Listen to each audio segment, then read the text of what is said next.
Well, hello, everybody, and welcome to What Had Happened Was. How are you?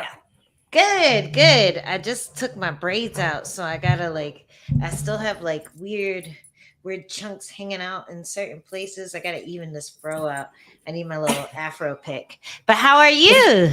It looks good. Well, first and foremost, Thanks. folks, we should say, in case this is the first time anybody's ever tuned in and we haven't even introduced ourselves, I'm Karyn Bryant, and you are?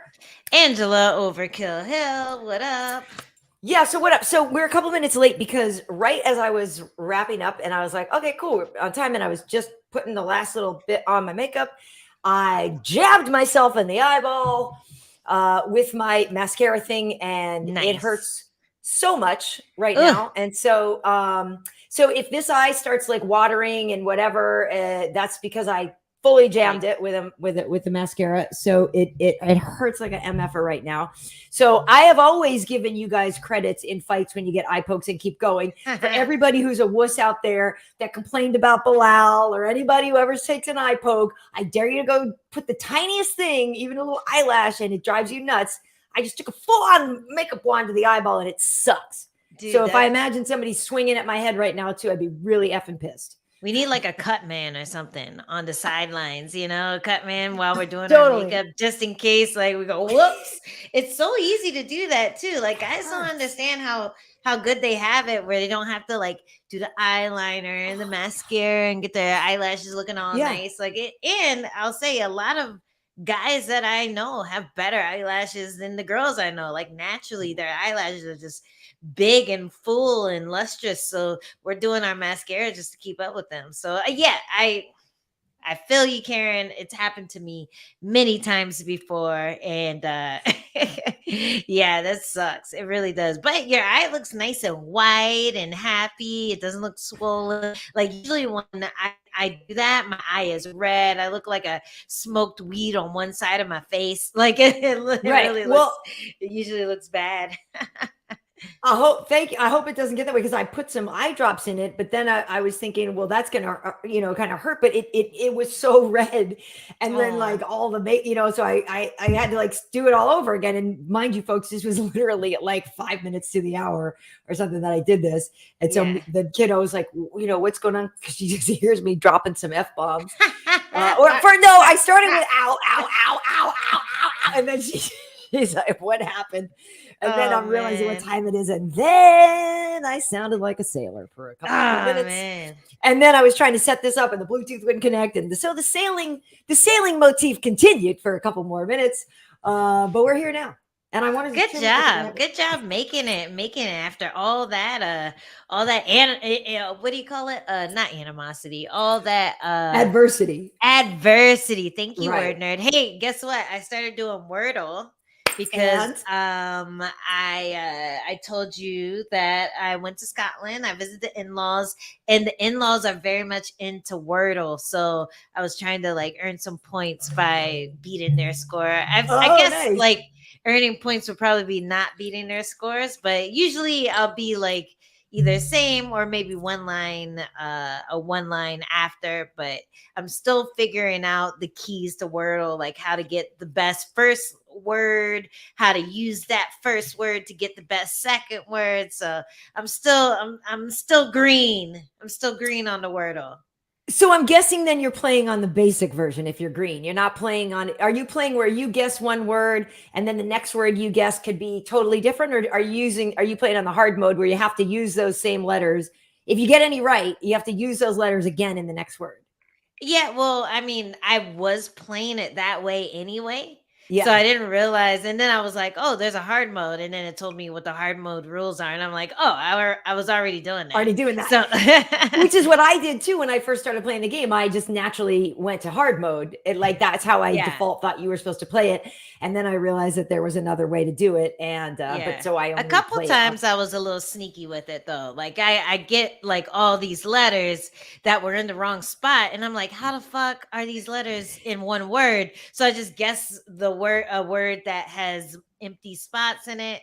and then that would give me a clue for what the actual word is, but I only did that once. I felt like a cheater when I did it. Okay, So I see what you're saying. I see what you're saying. Okay, so okay. I was a little Yeah. sneaky with it once, but then the next couple of days I did it like hard mode version, and yeah, it's pretty fun. I hate though, a lot of times I'll get a word and there'll be no letters,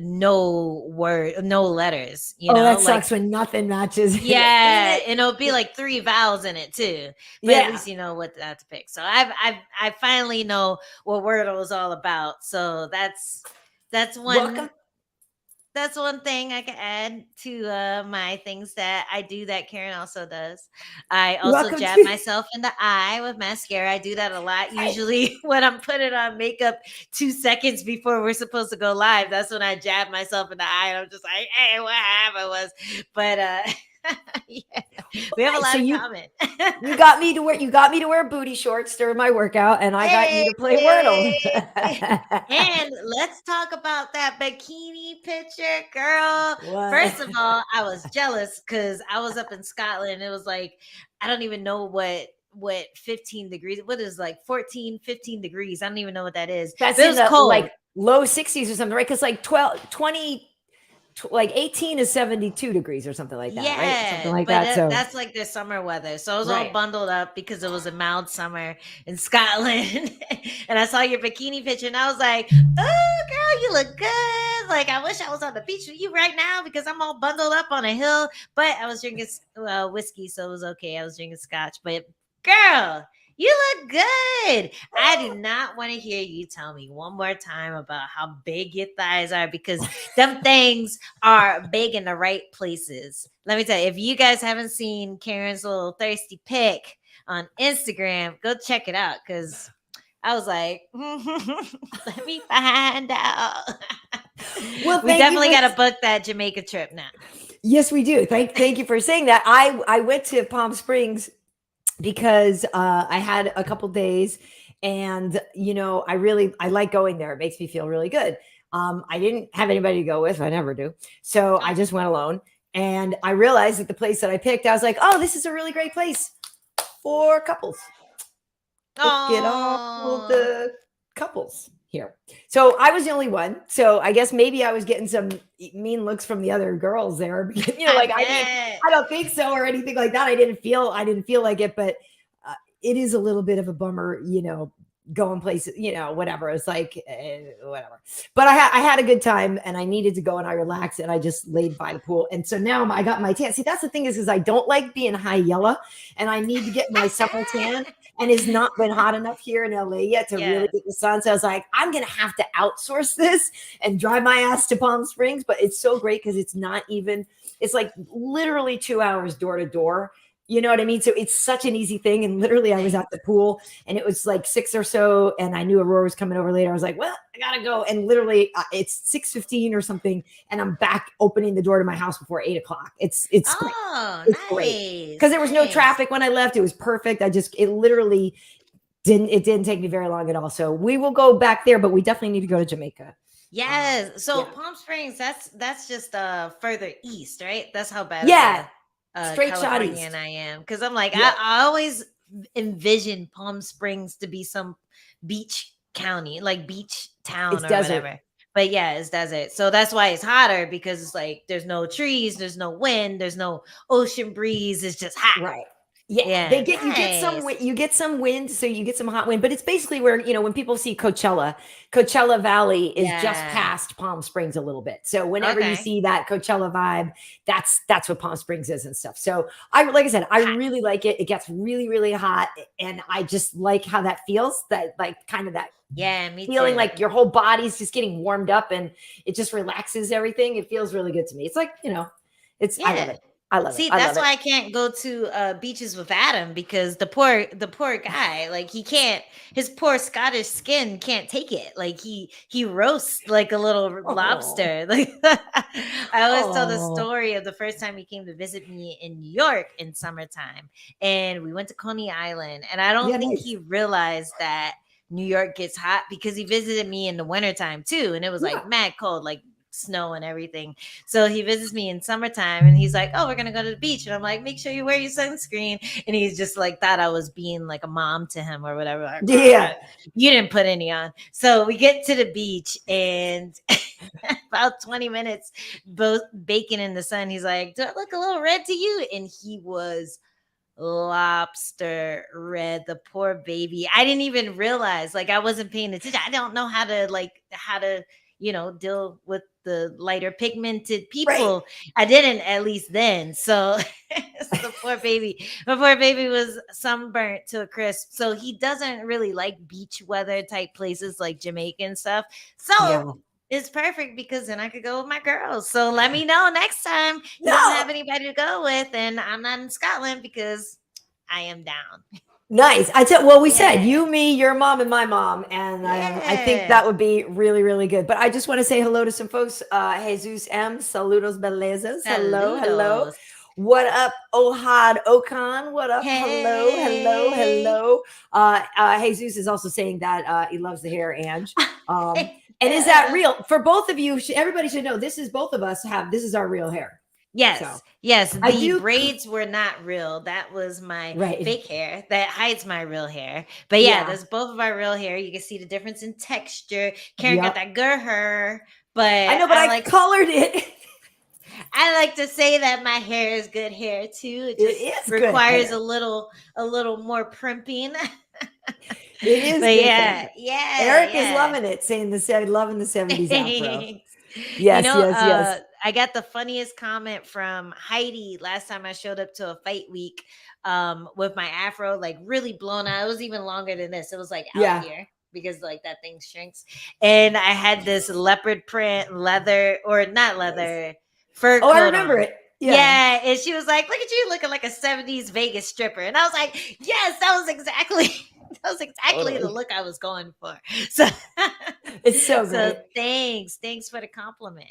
Very high end. Okay, well, so listen, I'm not sure, Angie, this is your audience over on Twitch saying hi there. Randy Brown sluts are here. Hey, is that what he calls you guys? That's rude. That's I don't know. Boy, it matches. Rude boy. But apparently we got a lot of viewers in here from Twitch, so this is great.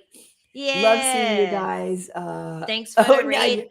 Kevin is calling you Bruce Angelroy. That's cute. Nice. I like that. What is the thing he does? Oh yeah, right. His whole thing. What up, oi, ladies? What up, hedge fund? Chiming in from England. Nice. Okay, so let's see. Oh, look at Angie. Somebody doesn't like the picture we use in our ads.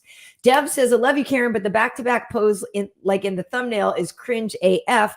May as well have finger guns while you're at it. By the way, finger guns are something my daughter and I do all day, every day. We shoot it all day, every day. I actually personally love finger guns. So I feel like one of them was finger guns. Yeah, we didn't use go that around the house and we're like, bam, bam, bam, bam. And then she'll walk in and I'll be on the couch like this.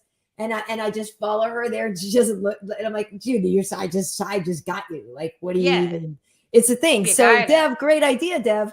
Finger guns in the next pick, Ange. Yeah, okay. I gotta get the right side. We can no other way. Oh, wait, we're gonna look back to back, yeah. Or wait, with a middle finger. Oh wait, all right. Fuck you. No. No, I know. Anyway, yeah. We don't mind being cringe every now and then. Every now and then, who cares? Okay, so what up, CJC? Okay, so you know what? Thank you, JT MMA, saying we're looking good here. I love it. So Ange, somebody's asking, is that blown out or just picked out? But you said, oh wow, interesting question. So it is it's a little blown out. I didn't use too much heat, so that's why it's not like full length. It's just a tad bit blown out from washing it today. But if I use full heat, then it would be fully blown out. But like it's usually it's so springy and good. It's yeah. I like when it's like full, because when I do it like all the way blown out, then there's patches and it looks like you can see through it in certain parts, like at the top. So I like when it's like about this length. This is my good length to go to. It's nice and full and thick and spongy. But yeah, it's definitely shrinks. Like I'm gonna go train tomorrow, and it's gonna be about like this is gonna look like that. It'll look like actual Bruce Leroy's hair after I train. So Right. there you go. Well, thank you, Warrior Fella, saying braids, afros, and naturally curly. You ladies rock your natural hairdos. Yes, we do, and we love it. And yeah, like I said, I colored mine, and it came out a little orange. I think I need to do it again. I might fix it. I like it. Yeah. I like the orange. So does the kid. The kid likes it too, but then I was afraid it got too brassy and orange. I don't know. No, it's cute. It's very cute. Okay. Yeah, right, well, thanks. It goes. Well, that's your, 2 votes with your new tan. Yeah. Okay, so I don't know what we want to start with, but by the way, Mr. Humbledink is also down with the finger guns, so we're gonna.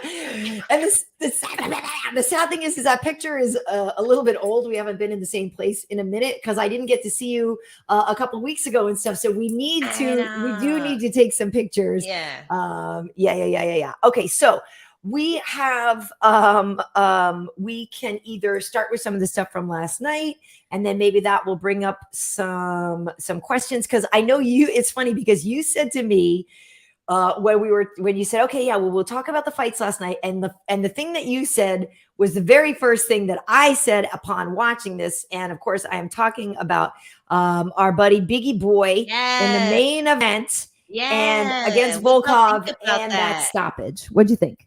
Yeah, what did you guys think about that? Like, I was pissed because I had my Biggie Boy t-shirt and he just started going. Like, the fight was still starting, I felt like. And then Jairzinho, did I say it right? Jairzinho. I'm a little dyslexic. That's my excuse. But Jairzinho, he landed like a really long combination, and it looked like he was just getting started.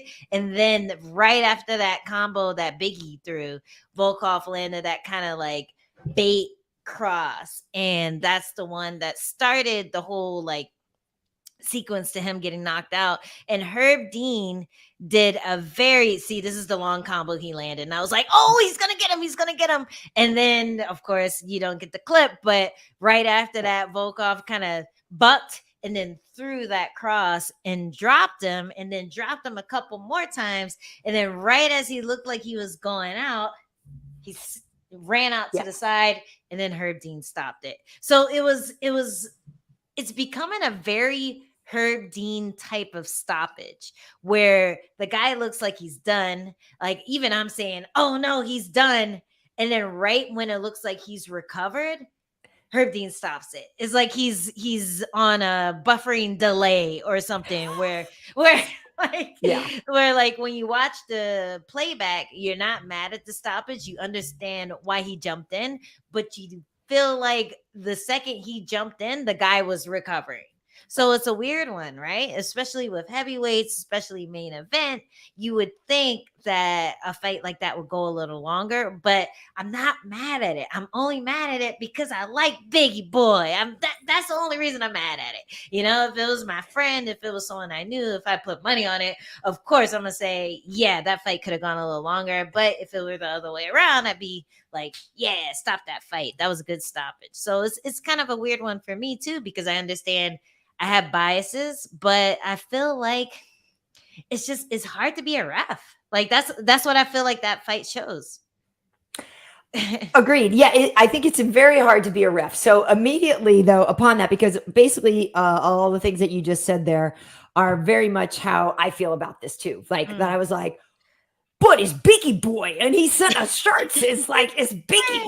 And for people who don't know, Biggie's been on with us on the show here on What Had Happened Was. He's such a lovely guy. You know, he's so sweet and friendly and nice. And like, I just love the guy. Yeah. So, and I have nothing against Volkov. Volkov is trained by our buddy Kenny Johnson, Bolt Wrestling. Like, he's also a great dude. I have nothing against Volkov. It's just that, you know, when you're homie, when your friend, when it's the one in the fight, like, you want your boy to win.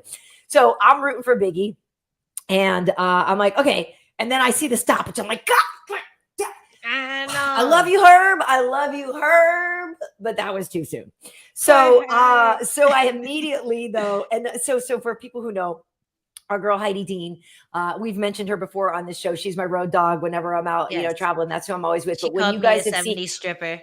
Yes, she's what it called Yosemite stripper. When people watch the weigh-ins and they hear people go, "Okay, baby, 5 seconds to the, pose, baby." That's Heidi, right? She's always right by the octagon. She's sitting by the Yeah. octagon. She helps with the timing and all this stuff. Hmm. So immediately, Angie, I get on the horn. I go, "How'd that stop look to you?" And I go, "I love Biggie, so it seemed fast to me. He wasn't out." So she writes back. She goes, "Legit." And then I'm like, "Okay, damn." And then she goes, "Yeah, first punch wobbled him pretty good." And I go, Yeah. "Yeah." And the mouthpiece went flying. "I just feel bad for Biggie. He's so nice." And she's like, "Yep." And then Yeah. And the mouthpiece kind of saved Herb. Like the mouthpiece that did add definitely. to his argument. But I think that's what he saw. He saw the body language. He saw the mouthpiece go out. He saw all these things. And then he wakes back up and tries to get out the side. And I also feel like Biggie was mad about it, because when something like that happens, you lose a little bit of time.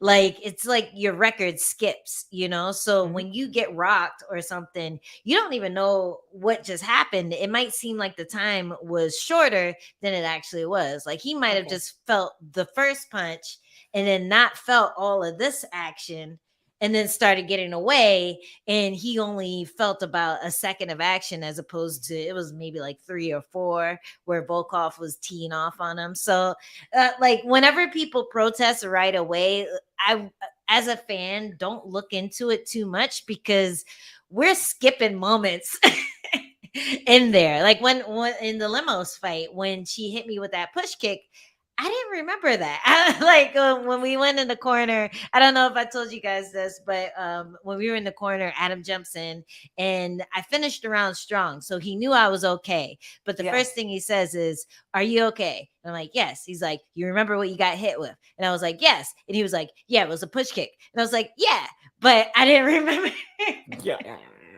I was just saying, yes, yeah, sure, we're fighting. Like, I'm not gonna tell you anything that's gonna make you think you need to stop this fight. Like, yeah, for sure.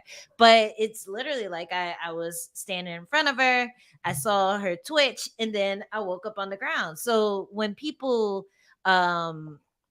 protest, is because when they woke back up, they felt ready to go. Like when I woke back up, I knew exactly what was going on. I didn't like forget where I was, forget what day Yeah. it was. I was like, "Oh shit, we're on the ground. Okay, boom, boom, boom. Let's get back Yeah. up." So, Here we go. so Yeah. I like when people protest, I wouldn't put too much stock in that, aside from the fact that they knew exactly what was going on when their brain came back on.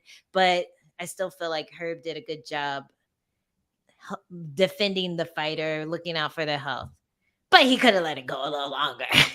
I think so too. And again, yeah, upon repeated viewing, you understand the argument that you see what Herb saw and you understand it, and I get it, and it does just suck because I know Biggie really he's been frustrated because he hasn't gotten a fight in a while. Fights have been Mm. postponed and pushed back, and so he's just ready to go, and you don't want it to end that way. And yeah, he looked legit pissed, and he looked fine. He looked ready to go, and so that's why it hurts so much because Yeah.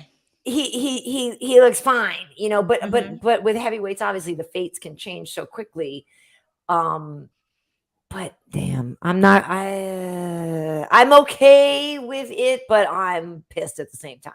Yeah, I'm pissed too. Like, and that fight took so long to happen.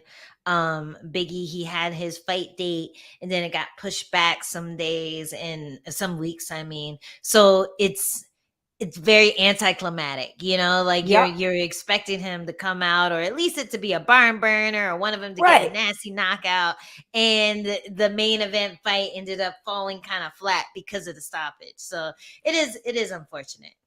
Agreed. Well, Hash Slasher rather says I was upset because Flash. I wanted to see more. I think he was defending enough that the stoppage was a tad early. Yeah, I mean, and that's the thing is like you said, the way Biggie did sneak out, and he was like on his feet, and he's like, okay, cool, I snuck up, like It's let's kind of go. like that Herb Dean meme that people use, where Oh it's like the yes. blurred Herb Dean. Like that's what he was doing right as Herb jumped in and stopped it. So that's why Yep. people were like, "Man, like he was good. Why didn't you let it keep going?" But yeah, it's Right. tough. As soon as you make that decision, something could happen that makes you think maybe I shouldn't have made that. Right. Well, Aiden is saying I just didn't look too good when he shelled up and slid down the mat. Like he did kind of slide a little and Yeah. It's the cage wall, he means, right? Or right. Yeah. And yeah. border wall builder is saying border wall builder. Really, What? bro? What?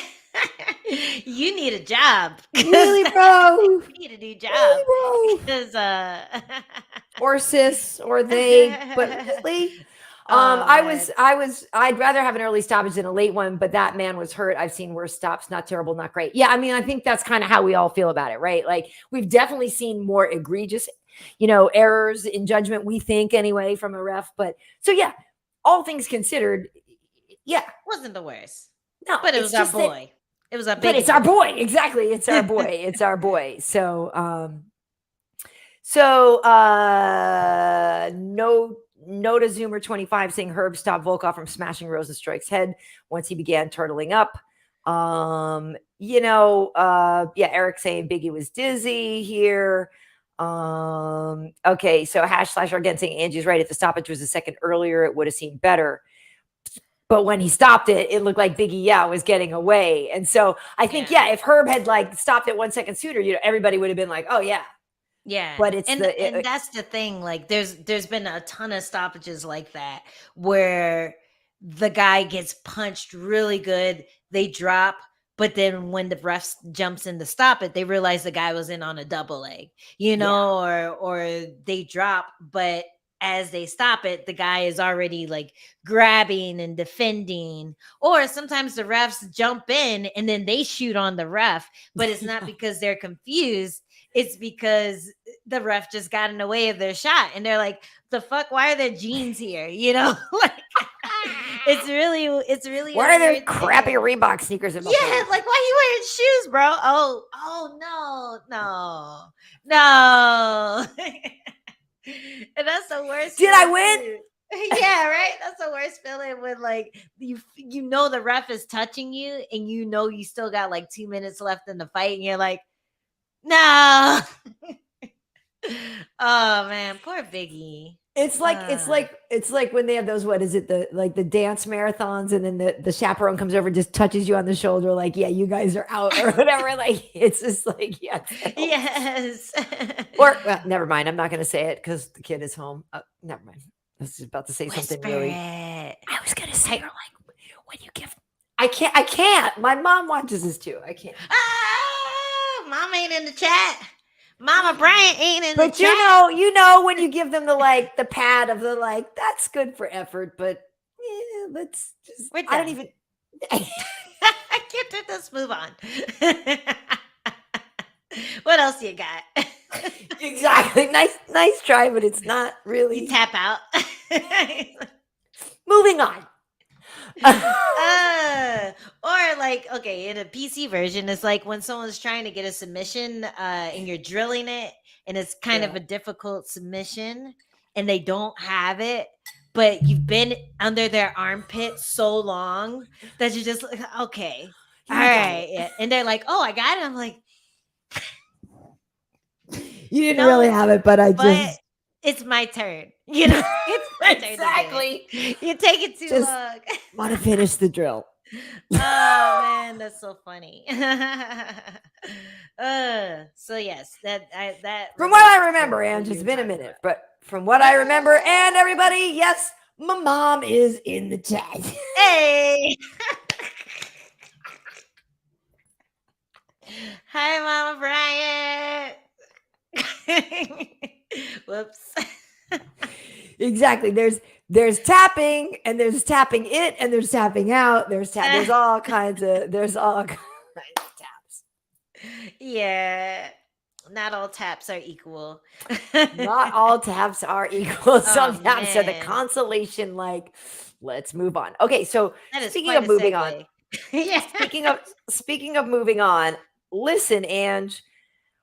Hold on a second. Let me change this first because I want to make it so that everything is right. So, okay, so let me hide this and then let me do this. So, Ange, when we pick a guest on this show, we don't pick scrubs. We pick knockout artists like Oday Mothercrackin' Osbourne, the Jamaican sensation. Ah, Amazing. my goodness. Now I feel like this clip is just gonna be the walkouts in like 2 seconds of standing in front of each other because he knocked them out so fast. Like what when was it was like 2 minutes into the fight or something? Like I the don't even fight think it was was that. I think it was less, maybe. oh my goodness. The fight was just getting started. He when his opponent landed those leg kicks, I was like, oh, okay. Okay, he's gonna have to be a little sharp. See, and it's over. And like that's literally all that happened. And then I our know. boy Oday landed, he landed like a body shot, like he was standing southpaw, right? He landed a body shot. Or wait, no, it was this body shot, lead body shot, hook, and then another hook over the And then the top. over, yeah. It Ooh, and was a that funky punch, right? It was like an it was like overhandy, hooky kind a of. lead overhand. It was really funky, but it landed so hard that guy just stiff, landed stiff like a board. It was so magnificent. And to know this guy is such a nice fucking guy. Like it doesn't make sense that he can knock people out that well. He's such a nice dude, like such a nice dude. His post-fight speech was the nicest dude post-fight speech ever. He called out Molina, who fought earlier in the card, Right. Jeff Molina, and it was like the most respectful call out in the world. Like he was like, "Oh, you guys saw that barn burner earlier. I'd like to fight that guy. It'd be a great fight. Let's do that." So I really like Oday. I feel like I'm gonna be turning into his fights for a long time because Yeah. he's such a knockout artist at 125, which, and I always talk about how hard it is Yeah. to knock people out at the smaller weight classes at 115, at 125. He's doing it and he doesn't have much weight on him. So this kid is something special to look at, and he has a good head on his shoulders. It's really cool to be able to talk to him. And I tweeted that out. I was like, I'm happy we were able to talk to him before he got too famous for us, because he is going to be doing big things. I feel it. Agreed. Yeah, people should go back. This is episode 65 of our show, and episode 64 was with Oday. And the cool thing about him is, he was telling us about his upbringing in Jamaica and, different hardships and things that he's gone through in his life. He's settled in Vegas now, fighting out of Vegas, but he had such an interesting story. And what I really loved about our conversation with him was he really got in depth about motivation and mentality, fighter mentality. And it wasn't even just about fighters. A lot of the stuff he was talking about was applicable to people in just your normal lives and stuff about, achieving and imposter syndrome and fear of success. There was just so much to it that I just, same thing after that show, I was just like, man, yeah, he's a good dude and a talented fighter. And then to see that fight and you're like, oh, okay. I agree that Oday is a name people need to pay attention to. And like you just said about the flyweights, not knocking people out. That's why everybody loves Figgy, right? Figueiredo, he's got that power. He knocks people out, and everybody sees Figgy as so dangerous. And they're going to have to start putting Oday in that conversation too, because he just came out and blissed that dude. Yeah, it was a nasty knockout over someone who was a glory champion. He was saying in his post. I didn't know that about the guy, but yeah, I didn't looked know that really much about sharp. Like he looked really sharp.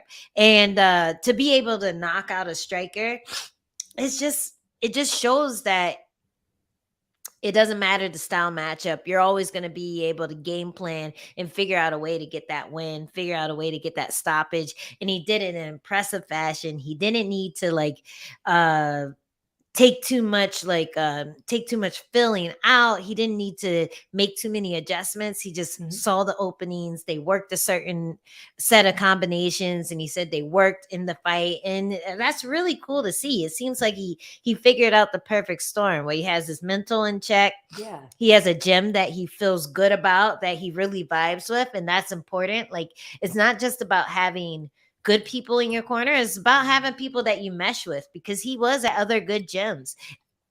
And for whatever reason, he just didn't feel it. He didn't feel that motivation there. He didn't feel like he was getting better there. He didn't feel happy going in every day. And now he's at a gym where he feels happy going every day, has that family vibe, and he's thriving there. So it's really exciting that he's found that match. And I think it's smart. Somebody said that he should have said he should have called out top 15, but I think it's smart that he called out Oh, right. He was saying, Molina. Yeah, I think it's smart that he called out Molina just because, yeah, it wasn't like the most impressive performance. Personally, I thought it was a toss up between okay. who won that Yeah. fight, but also when you're still figuring out your style, when you're still getting used to the people in your corner, then Mhm. it's good to have people who aren't top 15 yet. You know, you're fighting someone who isn't like super established yet. So the pressure isn't there and you're able to really develop yourself as a fighter. Well, I agree with you, and not two Zoomer or not a Zoomer 25 saying they love Jeff Molina. Not a zoomer. Yeah, not a Zoomer. That's funny, but yeah, I agree that baby steps. I think on the one hand, it is a good strategy to aim big, right? And maybe throw out a name that you might not get, but that shows people like I've got big dreams and big aspirations, and Yeah. I'm calling out a big dog, and I'm not afraid, even if you don't think you're going to get the fight. But yeah, so it makes more sense, especially if somebody just threw down and had an exciting fight. You know what I mean? Like, why wouldn't you then go, hey, yeah, we could work this and work our way up? I mean, like, as much as in hindsight now, maybe it doesn't look as smart, or maybe it whatever, but like when Tony Ferguson was on that tear and he was beating every single person, I remember talking to him. I'm like, dude, like, why aren't you calling for a title shot yet? You deserve it. You beat all these people. He said, well, I'm just going to take out everybody on my way. And I respected that strategy, but at the same time, I was like, but you can jump the line, bro, because I'm a massive Tony fan. So I was like, you can jump the line, and then I was like, but I respect that. Like, I respect his work ethic. I see the benefits of both sides of that argument. Yeah, but then maybe now he regrets that. You Right. never know, because he could have been at the top years ago, and then people would be fighting each other to get to him, as opposed to him fighting the best prospects to get back to that title shot he should have had a long time ago. Like, it's harder to be in the top 10 to number 1 than it is to be the champion, because all these guys are scrapping for it. It's like have you ever watched Afro Samurai? A little bit. Yeah, not a ton, but yeah. Yeah, because I know you and your daughter. Oh yeah, is we really watch a into, bunch of stuff. yeah. So Afro Samurai, there's 2 headbands, and in order to fight the person with the number 1 headband, you need to get the number 2 headband. But anybody can fight the guy with the number 2 headband. Right, So there you go. you're fighting every motherfucker in the universe if you have the number 2 headband. But when you get the number 1, you only have to fight the guy with number 2. And he's probably gotten messed up by everyone else who was fighting him. So unless he's a really, really, really good fighter, like the Afro Samurai, then you're not going to have to worry about him once he finally gets to you. So that's what it's like being in the top 10 to 1. You're fighting every top contender out there, and then you get the opportunity to maybe beat the champ. So it's tough. It's a tough road to take. But what Oday's doing is smart. He's not even touching the top 15 yet. He's getting his style together. He's getting some impressive knockouts on his highlight reel, and wins in the UFC cost more or are worth more than anything. So it doesn't matter who you're fighting. If you're getting wins, multiple knockouts, people are going to be begging for you to fight the champion eventually. Agreed. And especially too, with those kind of finishes and things that he does, he's stylistically interesting. He's fun. And obviously, I'm not mad if we can get a jump. Yeah, come on up in there. So we got Aljo. So that is pretty great. And they train together too. Yep. I got to peep them messing around a little bit at Syndicate. I don't know if it's a normal thing, but I thought it was really cool. You have the Jamaican connection helping each other out. That's right. That's sweet. right. I like it. That's right. Well, the fight queen, Ange, is saying Tony stayed hung up on the Khabib fight a little too long, in my honest opinion. But also, love the shout out to the Afro Samurai. That cosplay you did was a 10 out of 10, Ange. Yeah, and you did. And it's funny because Kiddo and I were talking about you the other day, because we were talking about, I don't know, it wasn't One Punch, it was something. And I was like, oh, Angie did a really dope cosplay of that, and because we were talking about Comic-Con and we were talking about something, that I was like, because I'm probably going to do I'm probably going to be Hisoka at some point from Hunter x Hunter, because I just really like Okay. Hisoka. Whatever, it's problematic. That's one I get that I it's still have to like get on. I still haven't gotten on Hunter x Hunter yet. It's cool, but the funny thing is she's been not doing a rewatch of Steven Universe. She's watched it so many times. Oh, okay. But we decided that we might have a Steven Universe themed birthday party for her this year, and because then I was like, well, I mean, obviously we know who I'm gonna be, and all this stuff. So it would actually be really fun. But yeah, so we watch a lot of that. But you came up the other day because I was like, oh man. It was either something like Angie should do XYZ or you did do something and then it was really great. But yeah. Well, one thing I want to do, it's not for me, but one thing I want to do for Halloween one day is make Adam dress up as One Punch Man because I think that would be hilarious. That'd be so good.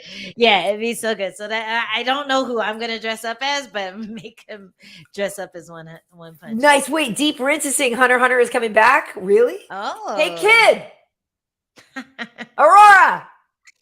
I love that you call her kid. I know she has the lowdown on all this stuff. Well, yeah, she got all. I mean, I didn't know that. I'll be excited. This person CJC saying, can I ask my mom if she's got a beef patty recipe she's willing to share? To be honest with you, yes, patties we always would just buy them, like because I don't know if my mom maybe I mean Ma, you can chime in.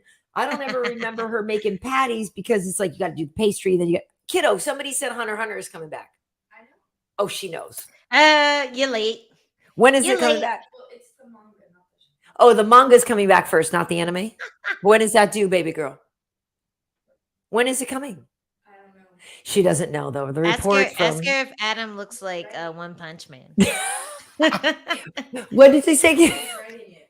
Oh, he's writing it. Okay, so the update from the kid is that Hunter x Hunter is being written right now, and remember I showed you Angie's husband Adam. Does he look like One Punch Man?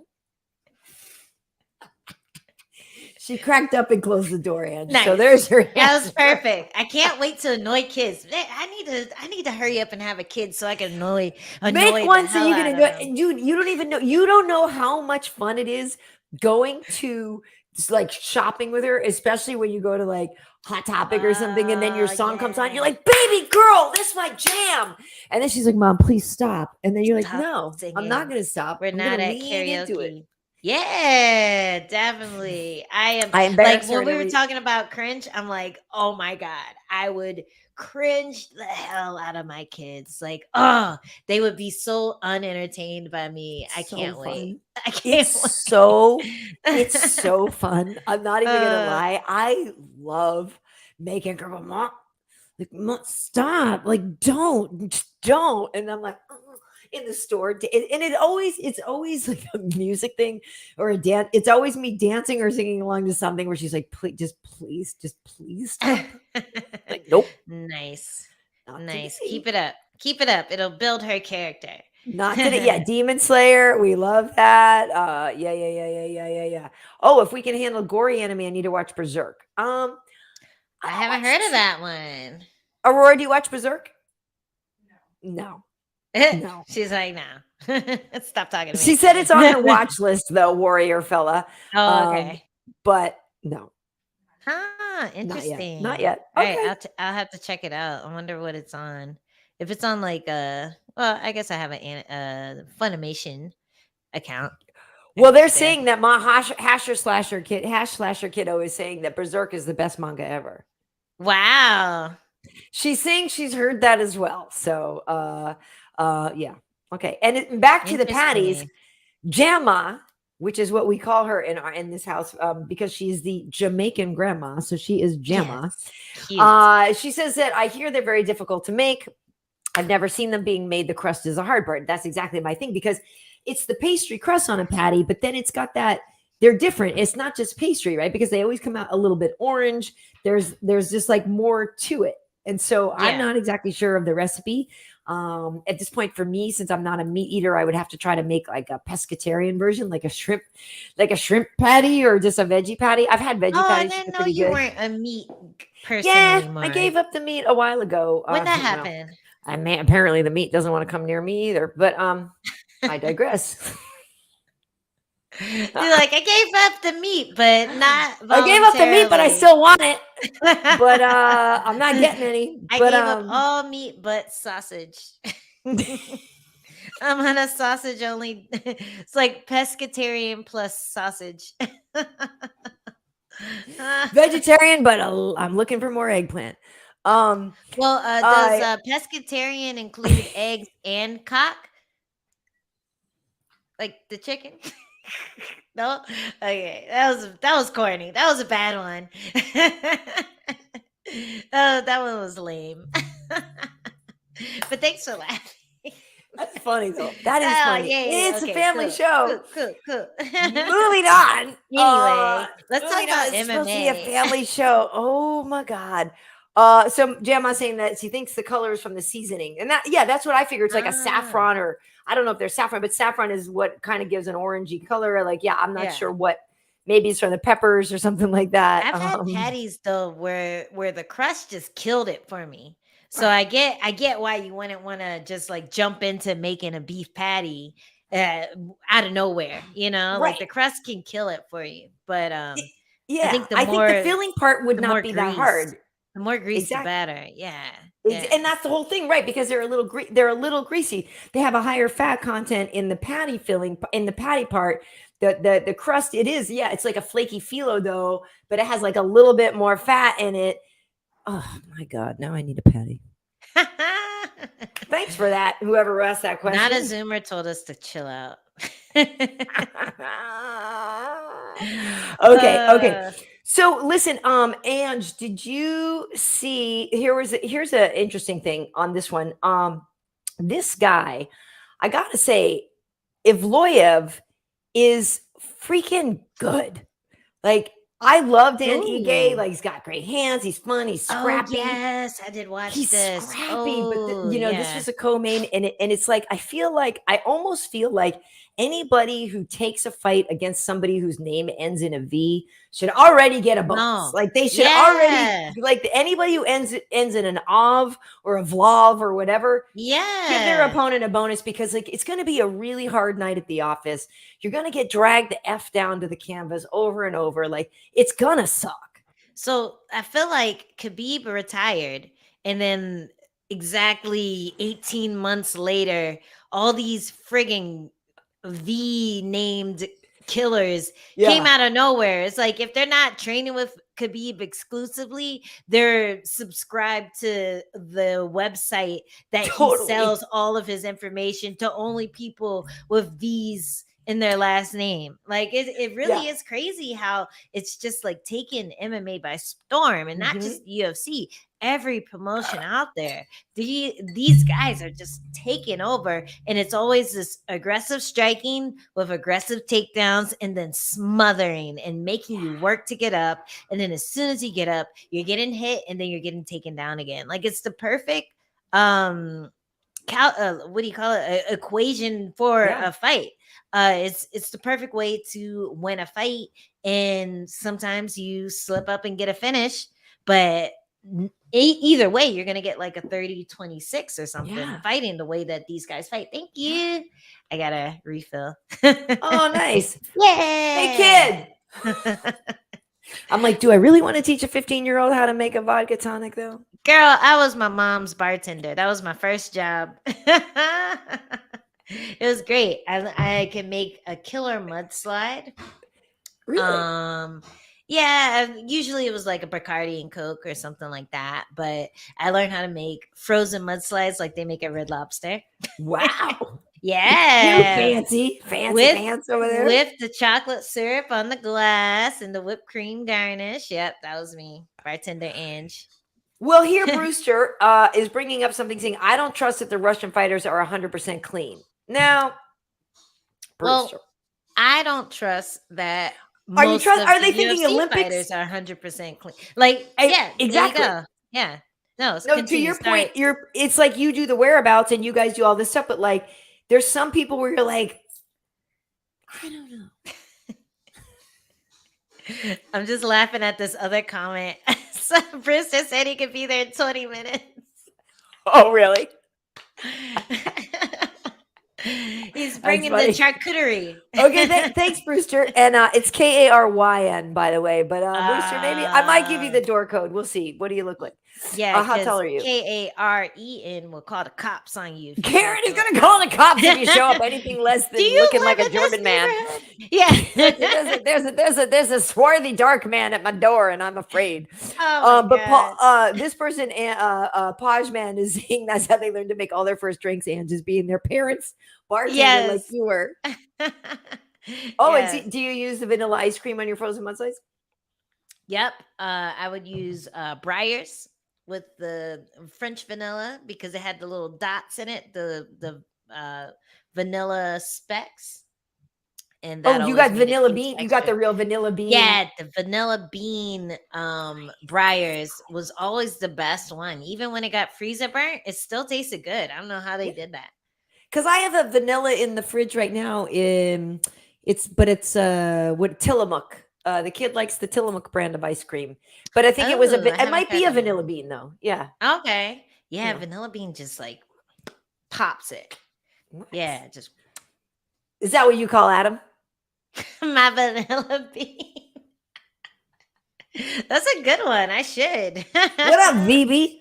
What up, V? My little vanilla bean. So hey, but for real, how fun was Scotland? Because I gotta go at some point. I gotta go, and I know you actually did get some training in while you were there, right?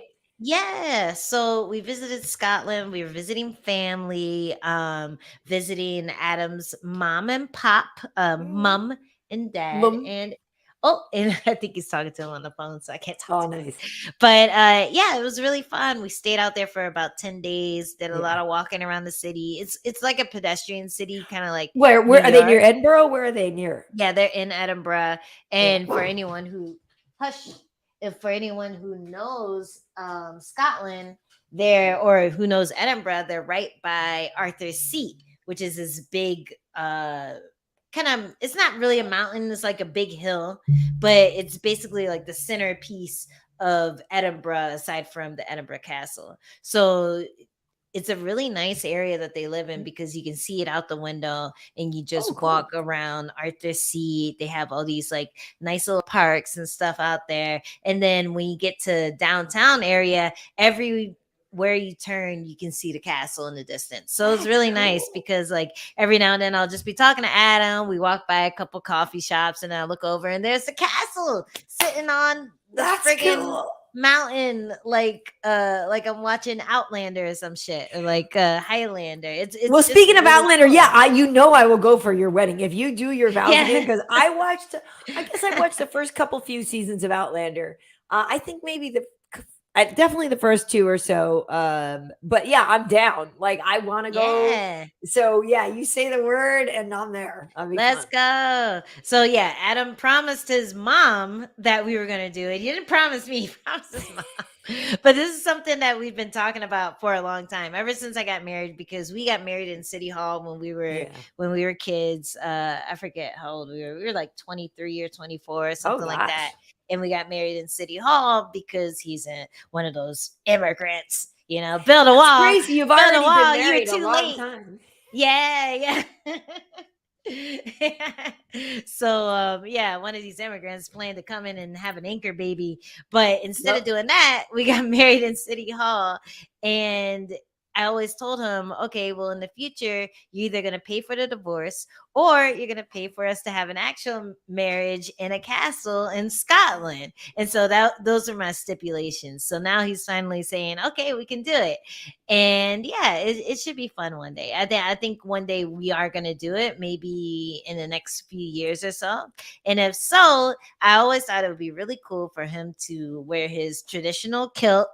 Yep. And for me to wear something fancy, and for us to rent either do one of the castles that actually have people like live in it, like one of the castles that are like turned into a hotel, or go to one of those ruined castles and just pretend that we're in the 1700s or something. So either way, it would be fun. I'm down. I think it would be amazing. And when you see the guys in their full regalia with the kilts and the this and that, like, it's great. I love it. Yeah, But so yeah, so I you think trained over there as well too, right? You got some work in? yeah, so I was able Nice. to go to Scottish Hit Squad. They Nice. See have a new Brian space. We have with Brian McGallagher. Is that how you say Gallagher. it? Yeah. Gallagher. Yeah. Yeah. So we were able to train with Brian. He is Paul Craig's coach. Yeah. And Brian actually organized a little grappling session for me and a bunch of girls that he works with, including Cool. one of the black belts that trains people there. So it was a really Nice. good session. I got a good sweat going. I got to get a few different looks. We even talked about my fight against Jandaroba. We Mhm. talked about a couple of techniques she used and worked on defenses or even stealing those moves and using it for my own. So it was good. It was a nice little brainstorm, and he was really accommodating, really just a really good dude. Nice. So it was cool to link up with them. And if we go back this year, we're definitely going to link up again and Cool. try to get a few more sessions in. So Nice. I'll let you know, Karyn, if we Love it. go back so we can link up I and know I gotta we go. can Well, I'm do. going to London next month for the fights. Okay, And then nice. I'm gonna stay in England for probably like 4 or 5 days after. So I'm planning to hang out, but I haven't been to Scotland yet. I really want to Nice. go. Got, like I said, got to trace the family roots. And yeah, we know Yes. people there. We know cool people there. So I think it would be really fun to go. Did you look for the Loch Ness monster? They're asking. No, I did it a long time ago when me and Adam were first dating. We went up to the Highlands and then we like took a right turn and went to all the locks, including I forget which one it is, but there's like a famous lock that the Loch Ness monster was apparently at. So we went there, bought a t-shirt, but no, I did not look for the Loch Ness this time. Dang, dang, dang. Well, I don't know It's if people nice. have some questions here. People are already sort of looking ahead to next weekend, Oh, the Valentina Singapore. prank game. I don't know if this is true. Saying Valentina said she's going to move up and weight after the fight with Santos. I mean, Oh, look at. I don't know interesting. if that's true. We know obviously Valentina used to fight at 35 and could find some success there. She's run the division. I understand that she maybe needs new challenges. I didn't necessarily hear that she said she was going to move up, so I don't know if that's true. No I comment. can see. I mean, the thing about it is there are always new girls coming into the 25 division and stuff. But it's just, for me, no matter who she's against, it's just always hard to look past Valentina because she's one of the most dedicated martial artists I've ever seen in my life. Like Mm, that woman just lives and breathes it, and she's so technically sound. It's like I mean, obviously, anything can happen, right? Anything can happen in a fight, but it's almost like you only think Valentina will lose when she decides to lose or something like that, right? Or like yeah. when does she ever have a mental lapse? Like when has she lost focus in a fight? When has she ever Mhm. slipped up? Like she just doesn't. Yeah, but I do think that Talia, the girl she's fighting, I Mhm. do think that she has the potential to beat a Valentina Okay. eventually. I'm not sure if she has it yet. And that's what we're gonna find out is how close is she to beating her if she doesn't beat her.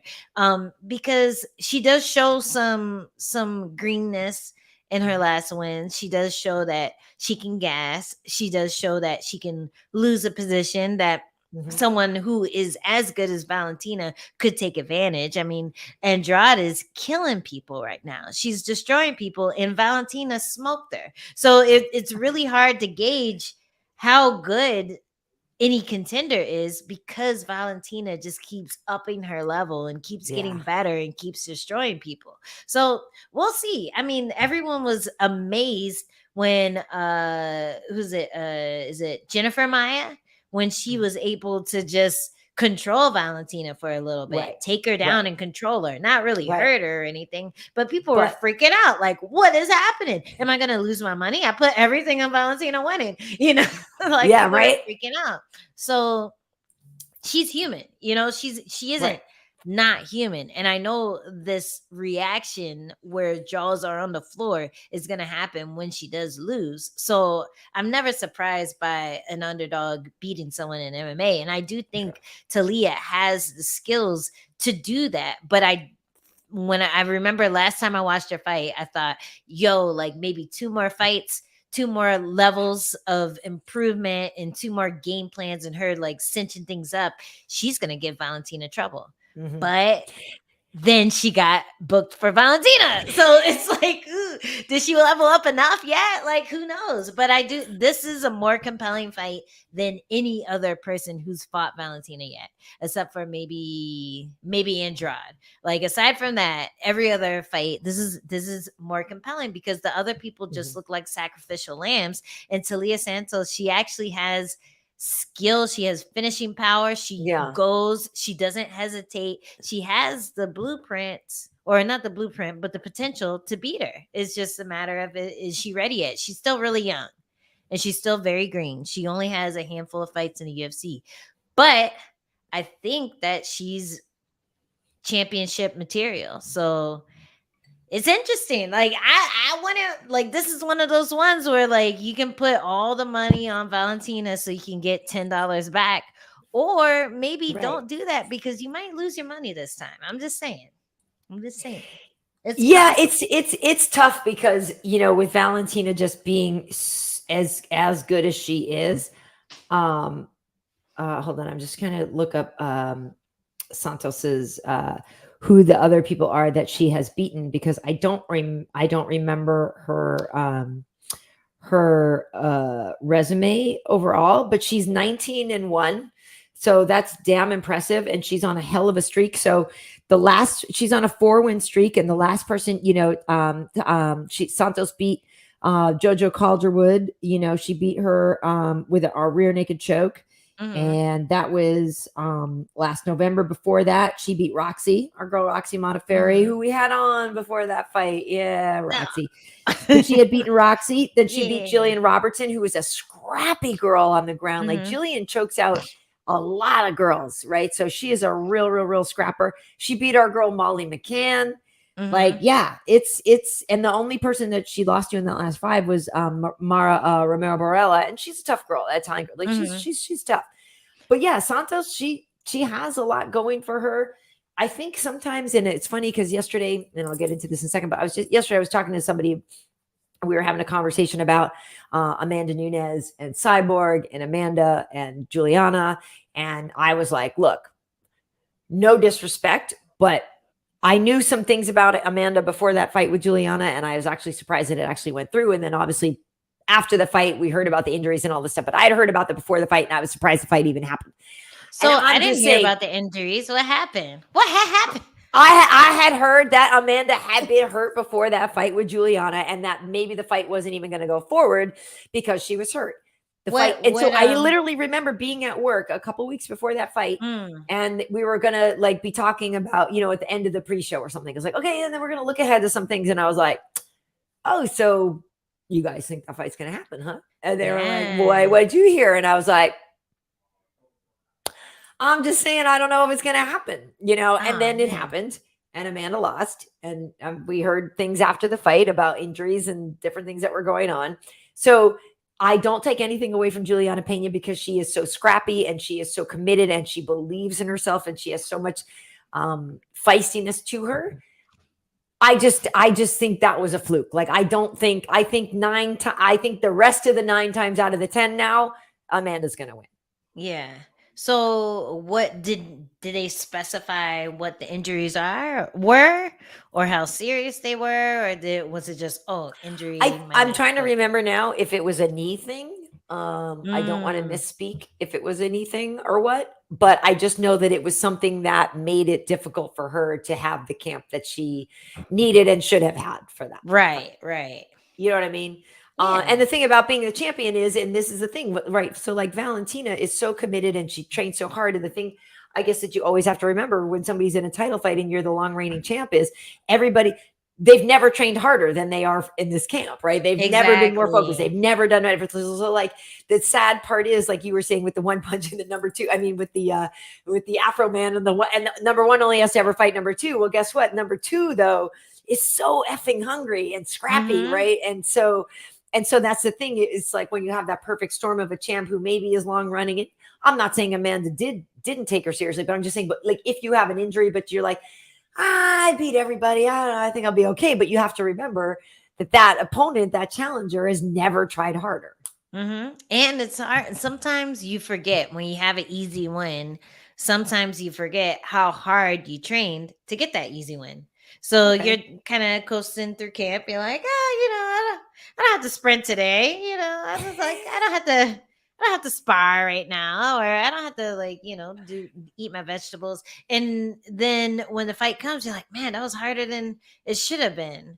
And when you're injured, a lot of those little things that you do to keep your cardio up, to make sure the weight cut is easy, you can't do those because you can't hit your cardio. You can't run. You can't, you're on the bike instead of running on the treadmill, which is good sometimes. But, if you're not used to it, you're not pushing yourself as hard because it's not a workout that you're used to, that you depend on. You might have that doubt in your head going into a fight. Like, what if my knee gets messed up? And I feel like Juliana Pena probably had stuff going on too, just because she's the type of person who would not let this opportunity go. Like, I remember the fight. She can have a broken neck and she'll show up. Yeah, she'll be there. She'll be like, let's go. Let's go. With her baby on her hip. Let's go. Yeah. You sit in the corner. Mommy's gonna knock this girl out real quick. She is such a scrapper. So that is not she has a history of being underestimated. I mean, there is nothing, she tells no lies when it comes to that. I underestimated her entire season of Tough because, as a snobby striker, I'd only been striking maybe 2 or 3 years, but I'm like, that's not the way you're supposed to throw a jab. And I'm like, she's gonna get knocked out because her hands are not up. And every time she would just go in there and mash these girls up and take them down and then mash them up again. And it was baffling because everything that my coach was telling me she wasn't doing, and she was still just owning these girls. And it's just her tenacity. She gets in people's faces and she breaks the rules, and then you don't know how to deal with it. And it's really impressive, it is impressive. And people keep underestimating her because of the way it looks, because it's just just in your face. But the way it feels to fight someone like that is always different than the way it looks. You fight someone who's just gonna be in your face, who's gonna take away your real estate and get past where you want them to be when you throw a punch. It's frustrating. It takes your gas tank away. It makes you nervous. It's a weird feeling. And then their strength, when they're so scrappy and aggressive, they feel stronger than they should.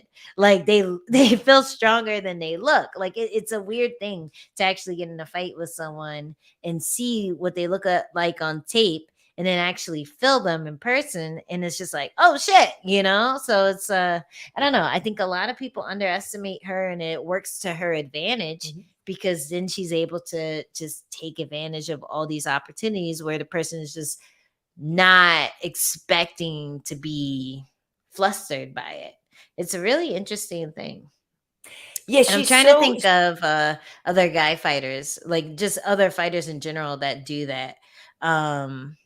But yeah, sorry, go ahead. Well, no, I was just gonna say, she does rise to the occasion, right? A lot of time, her will, her tenacity, or whatever, makes her exceed her actual skill set, just because she's just F it, I'm not gonna quit, I'm not gonna stop. But what I would love is if Juliana one day, this would be so amazing. She should totally walk into the ring with big door knocker earrings on and take them off right in the corner beforehand and be like, let's go.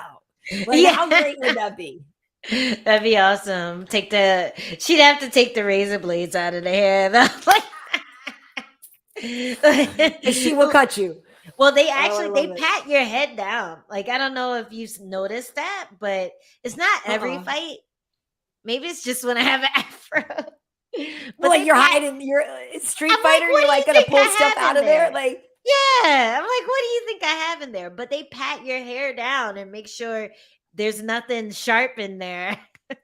It really is crazy. They pat your entire body like they do this light fill up, like when Yeah. you're at a club. Like, oh, do you have Right, any right, right, right, thing right. in there that's sharp? But they do the same thing to your hair. So she'd have to take the razor blades out, take That the is earrings so off, funny. I and think it then they do the Vaseline for you, so she'll be good. yeah, oh my gosh, it'd be so great. It'd be so great. I'm just trying to look at some of these comments here because um a lot of people are commenting on this. Hold on, let me just try to see if some people are thinking about Pena and stuff. But yeah, it would be a really great but so somebody's saying that they'd heard that there were injuries to knees in the poor camp and stuff like that. So that was, yeah, there were different things. And if Amanda changed camps after and changed some things. So, I think unfortunately there were some things going on behind it. And Brewster saying, oh, maybe she just because yeah, she and Nina had the baby. She had gotten sick. Maybe she didn't think she could lose. I mean, there could be a little bit of the I mean, Amanda's so dominant that there could have been a little bit of that in there. Hmm. But see, even this, yeah, Fight Queen is saying she had heard some rumors about Amanda's camp as well. So yeah, that is a little bit of what is going on. And so here's the thing.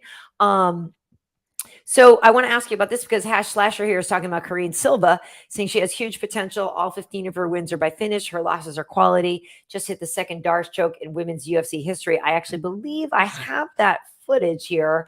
Yeah, that was Um, impressive. yeah, yeah, and she looks like a girl that baby we're gonna have to have on the show. She looks like she could fit in with the what Hey, happened talk was about five. hair. As I was like, who's this cutie? Who's this little cutie over here? Yeah. Let's talk about your wash routine. And Yeah, yes, yeah, I they probably won't show the Dars, but it was a really nice setup. I think she dropped Poliana with a punch and then got on top of her. Poliana started building back up and did it like this, where she gave her neck up. She kind of, and then Silva just pushed her head down, yeah, sunk in that arm, and then got the Darce choke. It was really nice. It was a really nice setup. She looked super calm in there. And this is her debut. There's the yep. punch. And then right after she's punching, Poliana's building up. And when you build up like that, you have to stay like a turtle in the shell when you build up, because otherwise they just like they'll push your head down and snatch And that then neck get up. underneath it. Yeah. Yeah, so that's what she did. She pushed the head up, snatched the neck up. Like I was watching that shit. I was like, man, I need to start getting my darts together because that, Yeah. that would have been great Go to do. train with Tony in my- Ferguson. Bah, bah, bah. Get I that know that would Darcy. have been great to do in my last fight, but it was really nice to watch. And hearing her post fight speech, she was just talking about committing to that punch and knowing that whatever she threw, she was just going to commit to it and follow Yeah. like just throw it as hard as possible, because she's a grappler. Like that's Yeah. her thing. So in order to get him to the ground, sometimes it's easier to just punch the shit out of him, hope they fall, and then it's way easier to get on top of them. But that was a really cool fight. I really enjoyed that. And Botelho, she's no slouch on the ground either. It's not like she choked out a green grappler. Like Right. she's a good grappler, but as soon as you hit that knockout button, you get a few seconds to really capitalize on that groundwork. So while some people think it's stupid to follow people to the ground after you drop them, other times it's just easier to get that submission finish, and that's what she did. So yeah, Yeah, and I it's like that. funny. I like it too. And it's funny though, because at first when I was like, wait, these are 25ers? Because Silva's yoked. Yeah, she looked thick, I was but like, she are didn't they look super 25ers? tall. She She looked didn't big, look like, super and then, tall. but then I was like, oh, yeah, how tall is she or whatever? Because she looked bigger. At first, I was like, oh, wait, is this a bantam fight? Yeah, Because they, and they looked a Poliana's little big bigger. too. Yeah, Yeah. Poliana's big too. She's super big. I remember she fought my girl Lauren what's her Murphy? last name? No. Lauren Mueller. She fought Oh, my yeah, girl right. Lauren Mueller, and Yeah. Lauren's a big flyweight, and she made her look small in there. So yeah, Poliana's a big girl.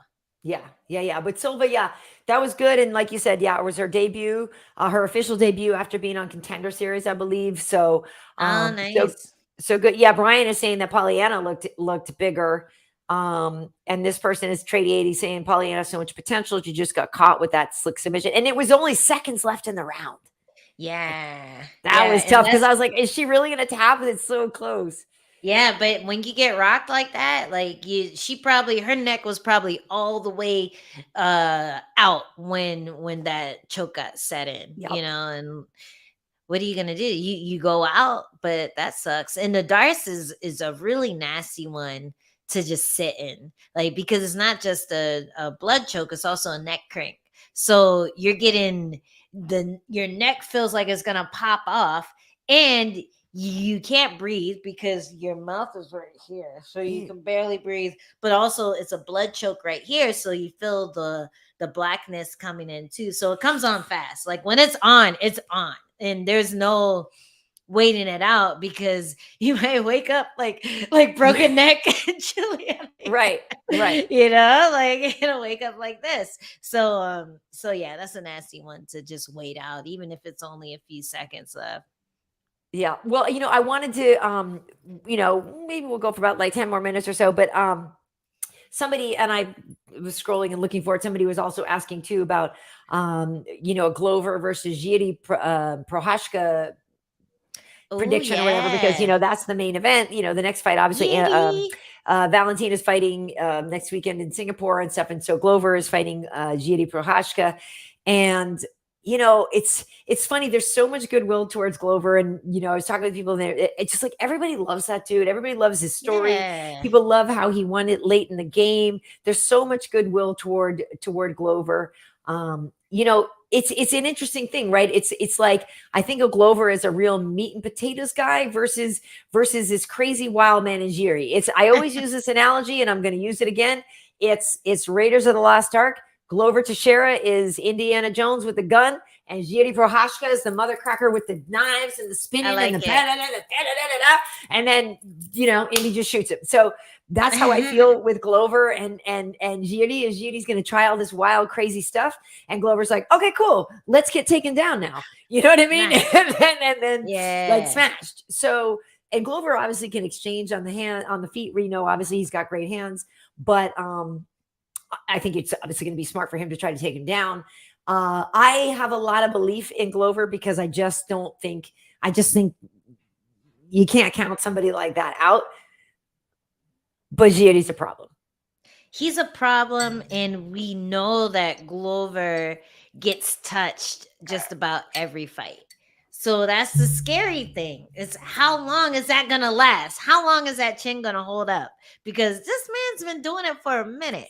And it's not just the fights, it's training rooms, it's sparring, is striking sparring, but it's also slams. There's all these things that is shooting on someone and then hitting their hip bone and going, like there's all these things that give you mini concussions when you're getting ready for a fight, when you have a long career like Glover, and when you have someone who is just dropping people like Jiří, then it's really scary for especially a champ, especially an older champ, to come up against someone like that, because he's dropping everyone, just nasty knockouts. So I do feel like this is going to be how it plays out, like your Indiana Jones reference. I do feel like that. Or what commercial was that? Was it the Nas commercial?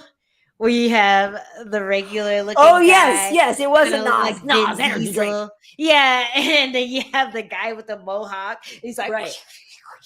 And he That's right. And it was like a Fight Club underground club thing, right? Yeah, they were in like a boxing ring, and the guy's like doing all this stuff, and he just throws a punch and knocks him out. So I feel like that's what Glover can do, only with takedowns and submission. Yeah. I feel like that's what's going to happen. And I think Jiří, he has some impressive knockouts, but I think he gets people in the slugfest, and he's able to capitalize there because he is just able to survive there better than the people that he's fighting. And I think if anyone can survive in a slugfest, it's Glover, because when he doesn't go out, he just grabs onto something and drags you down into his world. So I don't know. This is going to be a fun one. And I am always cheering for Glover, because I'm like, that's gonna be me one day. Like the older the champ, the better. Like I'm gonna be just like you when I grow up. And he's just so skilled on the ground. I feel like he is another one that gets underestimated a lot. Agreed. And here, Brian Williams is saying Glover. He thinks Glover knocks GD out. Just having a feeling, and it's funny, because that's interesting. Knocks him out because I do think, in a way, like Glover's been underestimated. I don't know how many times he's been the underdog in the fights, you know, and he's winning when he's not supposed to win. It comes to champ at 40 something. Like that's not supposed to happen. No, you know? You're supposed to be like out in the pasture at 40 something when you're an MMA fighter. Like, how are you still on top? Like, that's crazy. And those 205ers throw heavy leather. It's not like they're like little dudes that are, whatever. Little 25ers. Oday's knocking out. Yeah. Oh, well, Aaron Jones is giving you some props and saying you can get the best afro in MMA. That's what's up. Thank you. I know Sean O'Malley's been coming for my belt though. He's trying. Afros. He's trying. Shut it down. So Geo59 is asking, can GD even be himself fighting against this ground master? Most times the ground master is the one controlling the fight. I mean, there is that whole idea, right? Of like, when you're so, I don't know what GD's fear angle, like what his fear is. I don't know what he's like, right? He's fearful at all. And is he afraid of going to the ground? Like, I don't know. Like he trains out naked in the woods in stuff. If you look at his Instagram, it's insane. Yeah. So I kind of don't think GD's like quote unquote afraid of stuff. No. Like I'm even afraid to walk out of the house with that hairstyle he wears. Like, by the way, that's Kiesa's favorite fighter. Kiesa has a real man crush on Jiří Procházka. And it's so funny because we were like working together the night Jiří beat his last one and he came to the, and like Mike just loves him. He has such a man crush on Jiří. So whenever he posts that he's out training naked in the woods, I always see that post and I send it to Mike. I'm like, hey, what do you think? Hit the Zoom link.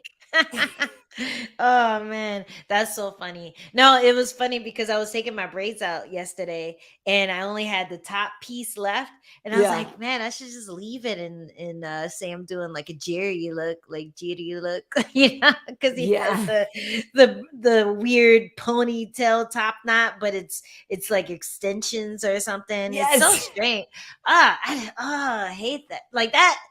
Everything else about him I love, but I hate that. It's just I hate it. I hate it so much. What is it there for? And he said it's like it's part of it, right? It's part of his whole thing. Yeah, it's part of his thing. It's part of his thing. Hey, Dean, you missed it. Dean D. Yes, I am more tan.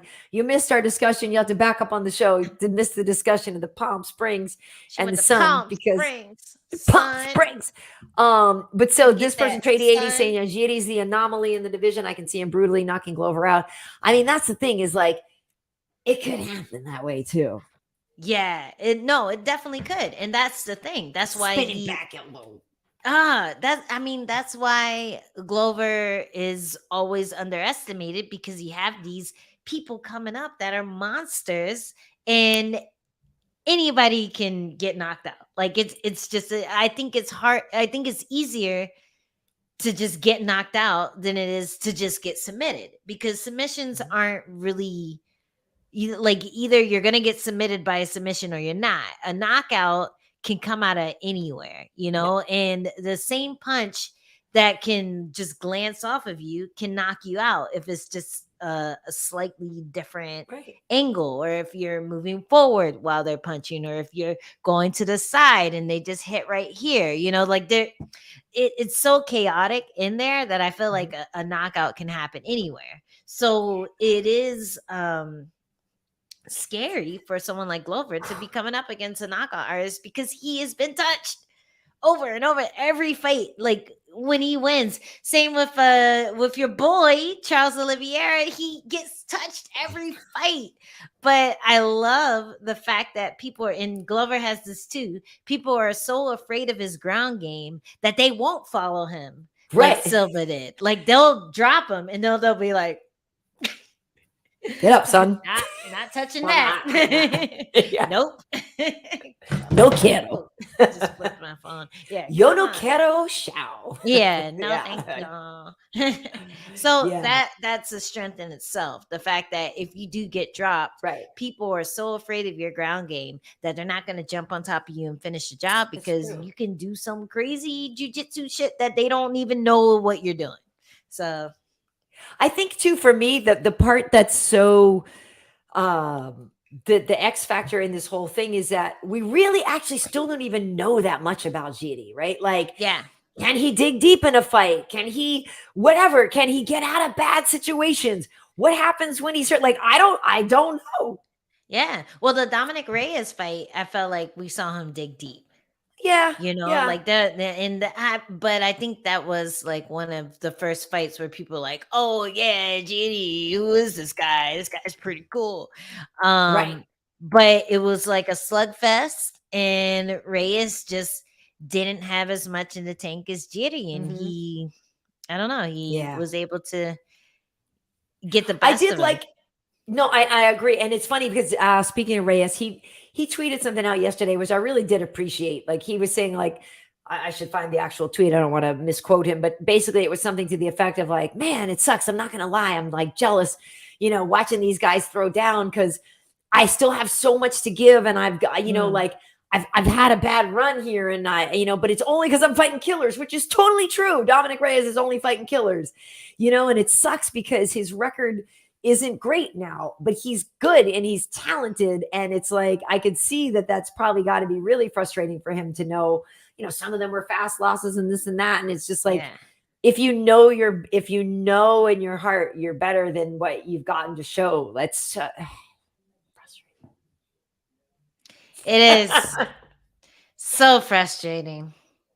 Or like when you know that you could do so many more things, but they keep giving those shows and opportunities to other people because of how they look, but you know that you're actually the one who could do a better job.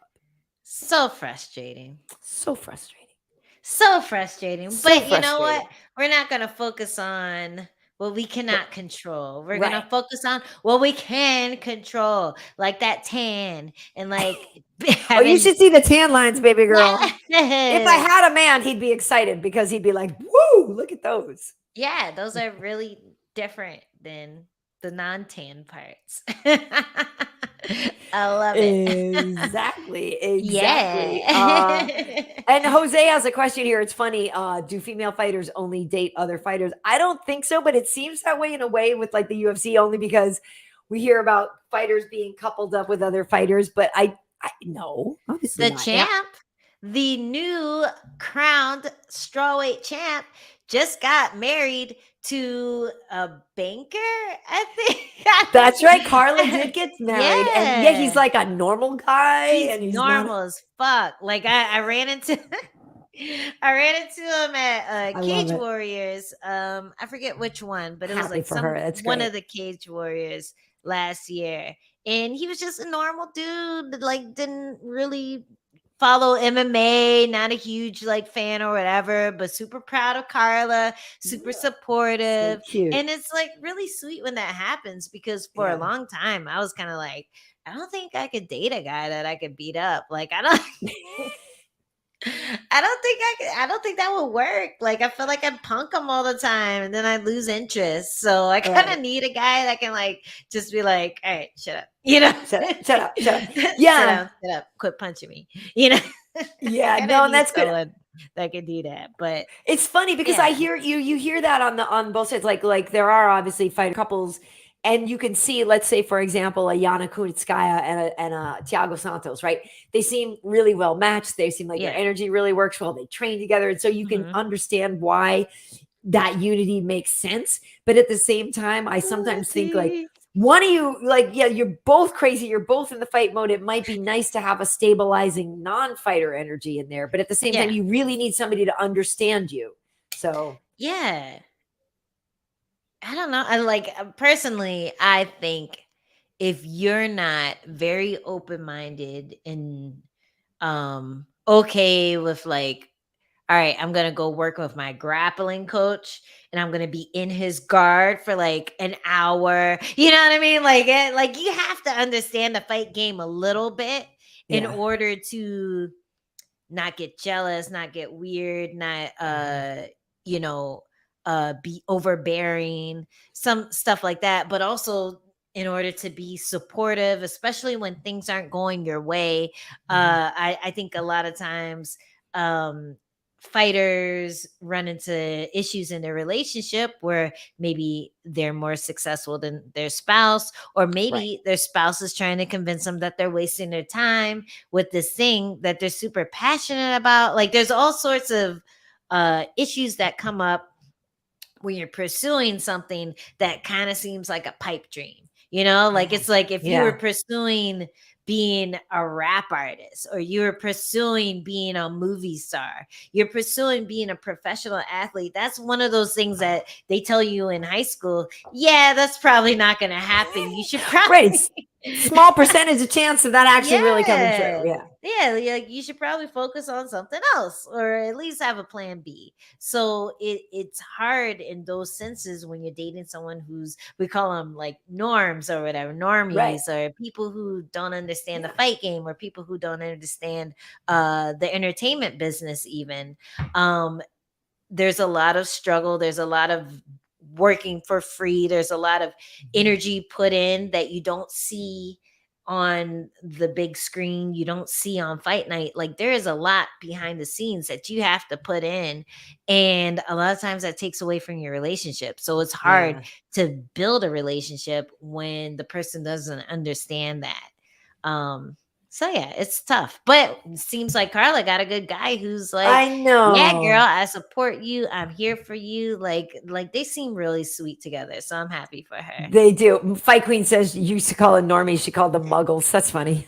Muggles. Muggles. That is funny. Well, Ortega and Cortez are a great example, Brewster, of you know, a couple that really is working well together. They're adorable together.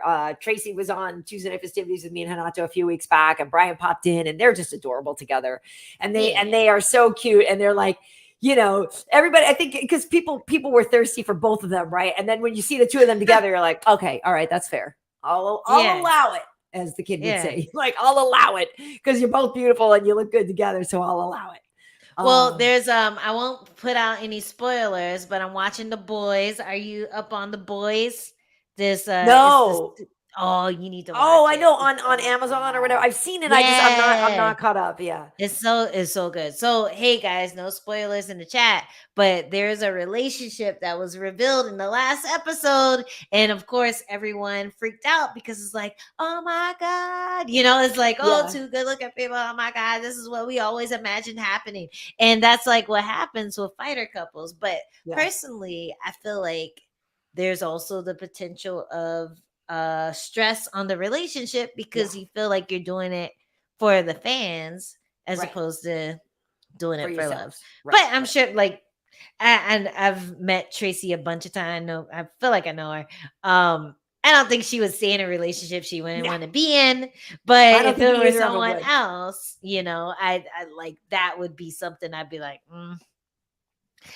they might be Yeah. staying together in a loveless relationship because everyone wants them to online. You know, like Well, I that's mean, something real that happens. of You know, course it does. It happens all the yeah. time, and then it happens all the time. So yeah, exactly. No, I think you're right. I think you have a good situation where, you know, Adam understands what you do and he's part of the whole thing, but he's not also, you know, really in the like he's, you know what I mean? And so it works because he obviously understands you, but isn't competing with you. Because Yes, that gets weird exactly. too, right? You hear about that. Like, I Yeah. mean, I'm not trying to kick people when they're down, but like the whole the JP buys and the whole thing, right? And now they actually split, but they fought together on the same card one night and it was weird. And we Oh were all talking yeah, about like, yeah, I don't know if that's a great idea to fight on the same card because yeah. what if one of you, you know, whoever fights first, that's a lot of pressure. Like, what if you win? What if you don't win? That's going to impact the second person. And then what if one of you wins and one of you doesn't? How happy is the loser going to be? Like, it just seemed like it seemed to be just kind of like how Sergio and Anthony Pettis were like, we don't love fighting on the same card. And those are just brothers, you know? Yeah. So I don't know that I would want to, if I were in a couple, like, I don't ever want to see Tracy and Bryant on the same fight card. That would make me No. very nervous. I feel like that's happened though It has with the with them. Cheyenne buys and JP buys, but now she's Cheyenne Vilmas because they broke up. But Cheyenne and JP, they fought together on the same card. But I feel like And it happened after that. But it was did that happen the card? again. Was that the card where she said she was gonna follow the girl home because she thought she spit on her? I don't remember. I just was know that they like, fought on the same relax. card, and I was like, it was It the seemed thing like that was she stressful. was having some emotional issues that night. Hey, your boy Warriors fella loves you, loves the boys, saying he wants a new season of the boys talk and a talk show inside Hey. the boys. Yes. That's I funny. love That's that. funny. That show is so good. You need to get up on it. It's Yeah, I so watched. I think I good. watched some of the first season, and Yeah. and I haven't. Hey, before we get out of here, though, I should say so. I haven't watched Stranger Things yet. Have you watched the new season yet? Are No, you a I Stranger haven't Things watched person? it. Yes, I am, but I haven't. Yeah, I watched haven't the new seen it season yet either. Kiddo saw it; she really liked it, so I need to Okay. watch it and see what happened to Joyce and Hop and everybody. But I did go see Top Gun the other day, and Was it good? it was pretty great.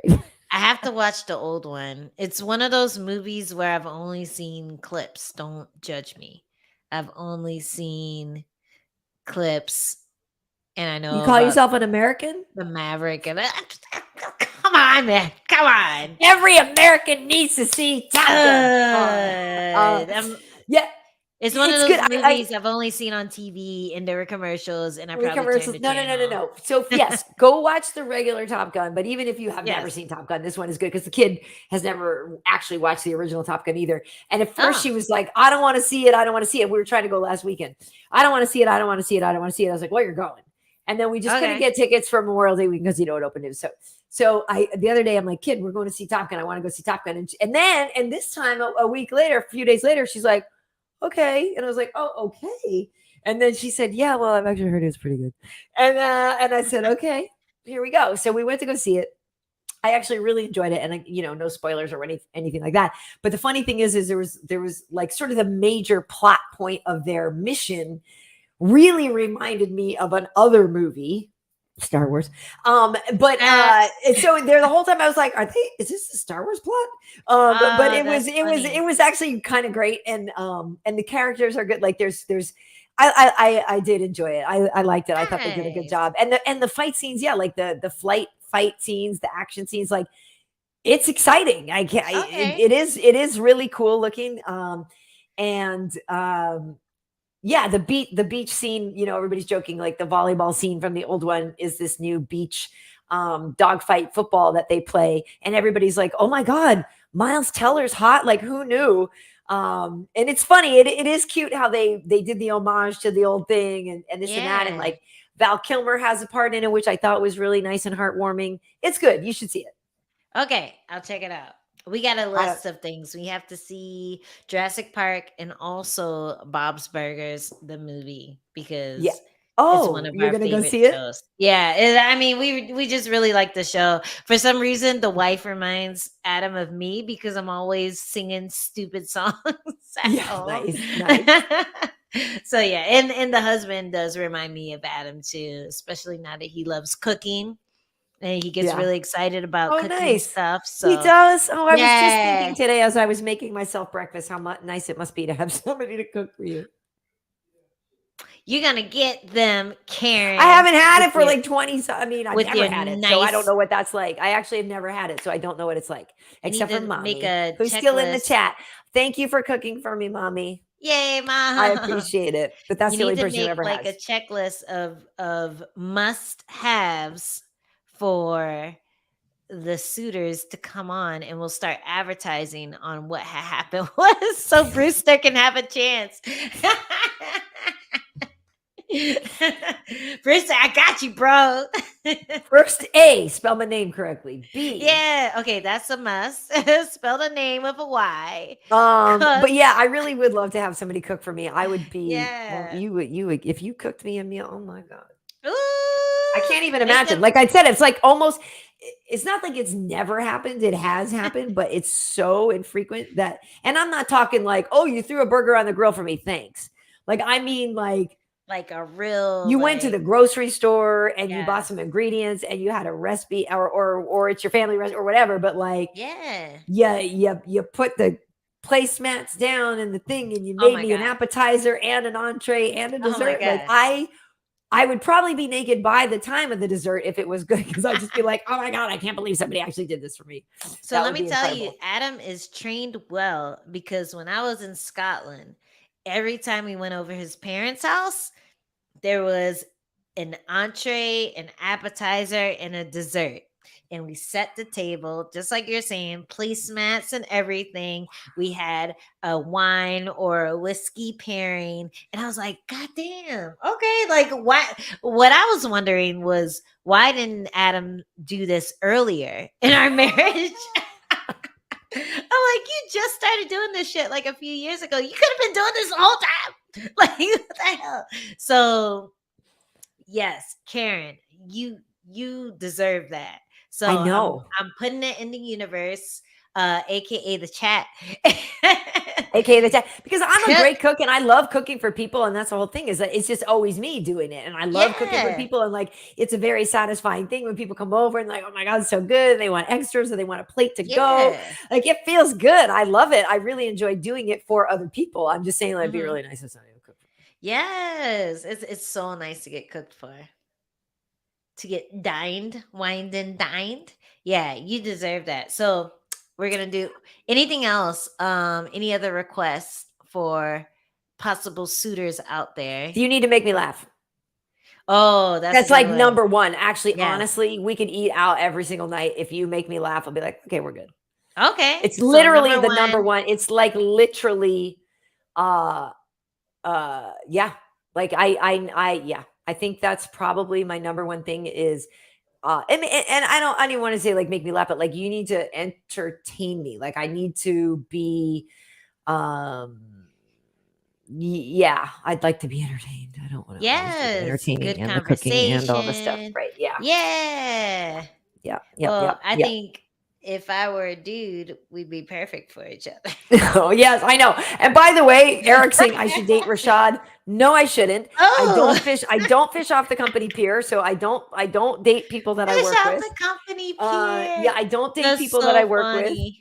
Is that like Um, a common saying? I've never oh heard that yeah. before. Oh, Yeah. okay. I Yeah, thought you yeah. just made it up. I'm like, damn, Karen, you're good. No, I mean, but listen, so somebody that I work with directly like that, like, yeah, it's not gonna happen. Plus, I think his wife might have a problem with me dating him. Oh yeah, and his There's many that. children. His His wife and new many baby, they children might have would an not issue with me have. dating They would Rashad. not be happy with new I mom. do love him though. He is fantastic. I do love him, but here's the thing: as much as I love Rashad, he believes. Oh wait, what? Oh, did I lose you, or did you lose me? And it was on the punchline.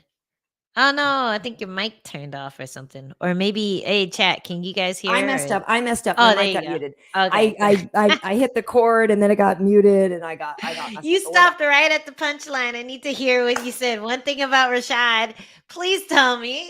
Is that he's a flat earther, and so like the panties stay Yeah. on for flat earthers. Sorry. Yee, sorry, Brewster.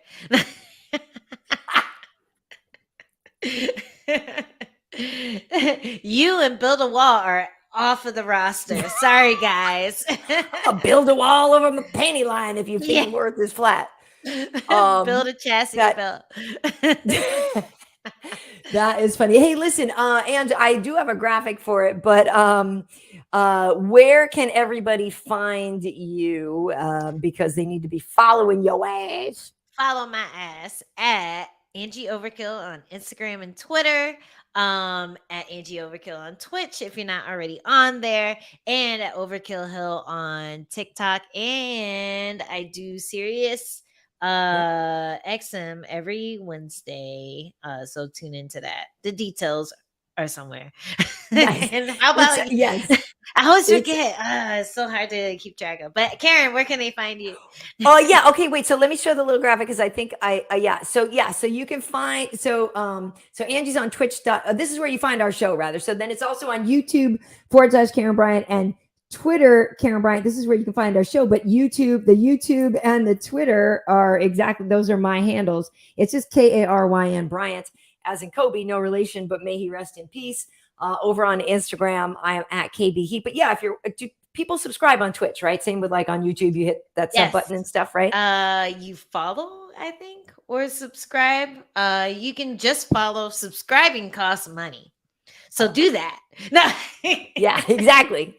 But yeah, you can follow me on, so you don't need to subscribe. Just follow me on Twitch and make sure you tune in every week and talk to us. We like when you're in the chat, so talk to us. Yeah, so we definitely do.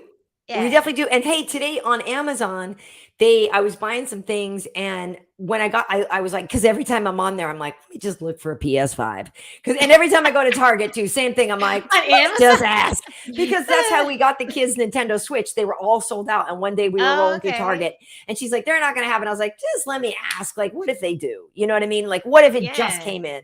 And that's how we got her Switch. So every time I go to Target, I'm like, I know this is stupid, but you got any of those PS5s? You know, and then the guy's like, yeah. And so the guy was saying something like, he didn't, or they were online or whatever. So I'm looking on Amazon, and so I always look, and if they have them, and then so they actually said on the thing today, it said by invitation only that they had some, and because they were regular, they were the $500 or whatever, the signature, but they were like the real price, not the inflated one. And it said invitation only. So then I was like, well, I hit request invitation, and I was telling her, I'm like, look, baby girl, I shop here all the time. Like, I don't know what their threshold is, but you know, maybe we'll get one of these invitations, because if we get an invitation to buy one, then I'm gonna buy one, you know. But and then I'll be doing my word games on Twitch. Well, if you really want one, I can hit up my contacts, because I have two. Oh, well, I'm not trying to pay extra for it, though. Well, no, we didn't. We didn't. They just like people get them for their friends. Like these people with the hookups, they get them for their friends, and then like randomly, I knew two different people that had an extra one, and I just paid them the retail price for it. Just saying. Well, we might. All right, let me know. Let me know. I feel like they're a little easier to get now than they were a year ago. Yeah. So yeah, now we have to. But it sucks because we don't even really have any co-op games to play now. We played the shit out of our co-op games, so now we're just like, all right, we got one collecting dust, and the other one is being used for Blu-ray and. An Elden Ring. All right. Well, listen, folks, we should wrap it up. It's been a marathon show here, but we appreciate you guys tuning in. Yeah, it's been a while. So every Sunday we do this, and you can find us on YouTube, Twitch, and Twitter. And this was episode 64 or 5. So there's a ton of these that you guys can go back and look at. And we do this every week. So all right, thanks for tuning in, and we'll see you next week. After Singapore, we got to do one next week. So we'll for sure. Yeah, that'll be cool. That'll be cool. All right, awesome, folks. We'll see you next time.